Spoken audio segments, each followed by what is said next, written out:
kabar? Kembali sesuai dengan janji saya. Beberapa video yang lalu, satu video yang lalu kita bicara tentang roh ketakutan yang mewabah, yang melanda setiap kita. Kekhawatiran yang begitu luar biasa. Hari ini saya akan sampaikan satu hal tentang iman pandemi. Bagaimana iman untuk menghadapi roh ketakutan yang disebarkan oleh kuasa kegelapan ini, sehingga kita merasa tidak ada harapan semuanya itu. Rasanya hidup ini tidak tahu harus bagaimana. Saudara kasih Tuhan, percaya Yesus itu bukan sesuatu yang sulit sebenarnya, hanya percaya. Yang berarti kita perlu iman untuk menjadi percaya ini. Iman itu penting buat kita untuk kita menggerakkan kuasa Tuhan turun atas hidup kita. Iman itu perlu untuk menurunkan sesuatu yang surgawi ke bumi ini. Makanya firman Tuhan, jadilah kehendak-Mu Tuhan, namun Tuhan mengatakan untuk memberikan otoritas kepada kita. Dengan iman kita bisa menarik kuasa Tuhan. Dan iman itu yang akan membawa kita memperoleh kemenangan. Iman yang benar, dikatakan Ibrani 11 ayat 1 yang sudah sering kita dengar, dikatakan dasar dari segala sesuatu yang kita harapkan dan bukti dari segala sesuatu yang tidak kita lihat. Dengan sederhana saya akan terjemahkan begini dengan iman itu. Iman itu memang sebagai motor penggeraknya untuk kita bisa menarik sesuatu yang di surga dan itu hadir di bumi. Kalau mobil itu mesinnya untuk menggerakkan mobil itu, baik bannya, baik semuanya itu perlu iman. Ketika mesin ini tidak digerakkan dengan percaya, dengan yakin, maka mobil ini akan berhenti. Kita tidak start mobil ini dengan iman kita, mesin itu tidak akan jalan.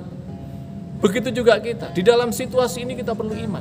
Dasar dari sesuatu yang kita harapkan dan bukti dari sesuatu tidak kita lihat. Bayangkan bukti yang tidak bisa kita lihat, bagaimana kita membuktikan?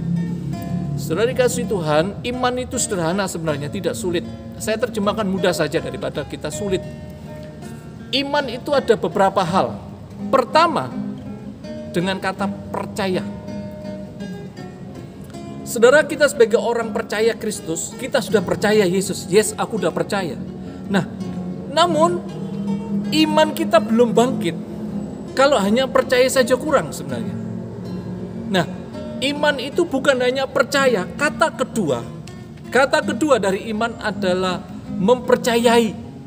Perhatikan, dari kata percaya ada kata mempercayai.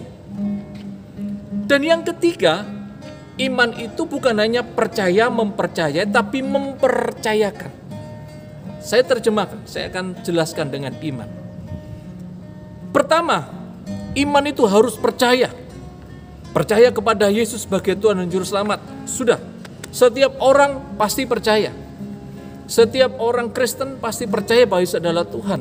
Namun setiap orang Kristen belum tentu mempercayai Yesus sebagai Tuhan yang berkuasa. Buktinya saya buktikan. Ketika kita punya iman kepada Tuhan, maka cenderung kita tidak lagi mempercayai sesuatu yang bukan dari Tuhan. Banyak kita temukan orang Kristen yang masih sinkretisme. Mereka datang ke orang-orang pintar mencari sesuatu. Dia tidak mempercayai lagi, dia hanya percaya. Tapi dia tidak mempercayai bahwa Yesus itu hebat. Dia tidak mempercayai bahwa Yesus itu luar biasa. Tetapi dia mencari sesuatu gimana supaya bisa menolong hidupnya. Bagaimana dia bisa tertolong dari situasi COVID ini. Saya sudah ketemu dengan beberapa orang ketika dia merasa ada sesuatu, dia datang ke orang pintar, dia datang ke sana kemari, hanya tujuannya apa? Supaya dia mengalami pemulihan dan kesembuhan.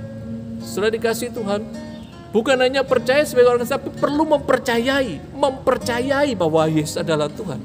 Kita percaya Yesus Tuhan, tapi mempercayai itu tingkatannya lebih naik lagi.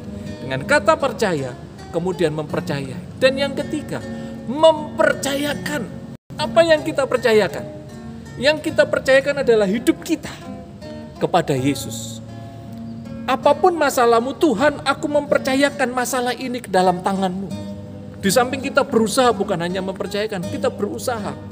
Kalau kita sakit dalam situasi ini ya ke dokter usaha kita. Iman tanpa perbuatan mati. Kita harus ke dokter, kita harus periksa. Kalau kita tidak lagi bekerja ya kita cari usaha apa yang bisa kita lakukan. Nah, kita mempercayakan usaha kita. Kita mempercayakan masalah kita kepada Tuhan. Tuhan, aku percayakan hidupku. Tuhan, aku percayakan masalahku kepadamu. Istilahnya begini. Kalau kita mempercayakan sesuatu, Tuhan, ini loh masalahku. Kita bawa kepada Tuhan dan kita letakkan di atas mezbah. Tuhan, aku taruh ini. Ketika kita mempercayakan kepada Tuhan, kita taruh ini. Berarti kita tidak lagi terlibat di sini. Biarkan Tuhan yang berkehendak, biarkan Tuhan yang bekerja.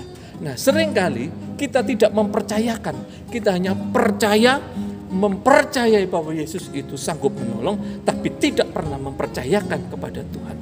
Ketika kita mempercayakan kepada Tuhan, satu hal, berarti kita harus melepas semuanya itu kepada Tuhan supaya Tuhan yang bekerja dan berkehendak. Pada saat kita mempercayakan itu semuanya, kita harus berkata, Tuhan, aku tidak tahu harus bagaimana. Jadilah kehendak. Saat itu Tuhan yang akan bekerja. Bukan otak kita yang kemudian ngawur. Kemudian kita datang ke sana kemari dengan cara yang ngawur. Percayakan hidupmu kepada Tuhan. Kenapa kita harus mempercayakan? Karena di sana ada kehendak Tuhan yang sedang bekerja. Ya, nah oleh karena itu dikatakan firman Tuhan, iman sebiji sesawi bisa memindahkan gunung. Iman sebiji sawi bisa memindahkan. Bagaimana bisa pindah? Kalau tidak kita mempercayakan kepada Tuhan, aku percaya kepadamu, Engkau Tuhan. Dan aku mempercayai bahwa Engkau dahsyat dan ajaib. Namun aku juga mempercayakan ini semua ke dalam tanganku. Dalam nama Yesus Kristus, jadilah kehendak-Mu. Dan semuanya itu akan membawa dampak dalam hidup kita. Nah, iman sebiji sawi dapat memindahkan gunung. Tapi bagaimana Pak? Aku sudah percaya. Aku sudah mempercayai dan aku sudah mempercayakan hidupku kepada Tuhan. Tapi gunung itu tidak pernah pindah. Saya beritahu, kalau gunung itu tidak pindah dengan imanmu, Tuhan akan berikan kekuatan untuk engkau menaiki gunung itu, kemudian engkau bisa melewati gunung itu. Itu cara Tuhan. Kita tidak tahu bagaimana caranya, tapi Tuhan punya 1001 cara untuk menolongmu dengan iman. Saya kasih tahu, iman kita berbeda. Setiap orang itu berbeda imannya. Kadarnya tergantung kepada pengenalan kita akan Tuhan. Pengenalan kita akan firman-Nya. Kadarnya berbeda dengan pengenalan kita, kedalaman kita akan firman-Nya. Semakin kita bersekutu melekat kepada Tuhan, maka iman kita akan semakin luar biasa. Nah, oleh karena itu, iman itu bisa dibangun bukan hanya pada tingkat yang pertama percaya Yesus Tuhan, tapi yang kedua mempercayai bahwa Yesus sanggup menolong engkau. Ketika firman itu engkau taruh dalam hidupmu dan engkau lakukan dari hari ke hari, engkau pelajari dari hari ke hari, seiring dengan pemahaman dan pengenalan akan Tuhan, dan ketika engkau melakukan firman, saat itu iman itu akan semakin naik dalam hidupmu. Iman setiap orang itu berbeda. Ada iman sebiji sawi, ada iman yang pohon, iman yang jadi pohon besar, ada iman besar seperti katakan firman Tuhan. Ada orang-orang perwira dikatakan ada iman besar. Iman itu berbeda setiap orang percaya. Nah, oleh karena itu saya beritahukan hari ini, belajar firman Tuhan. Kenali Dia, kenali hatinya.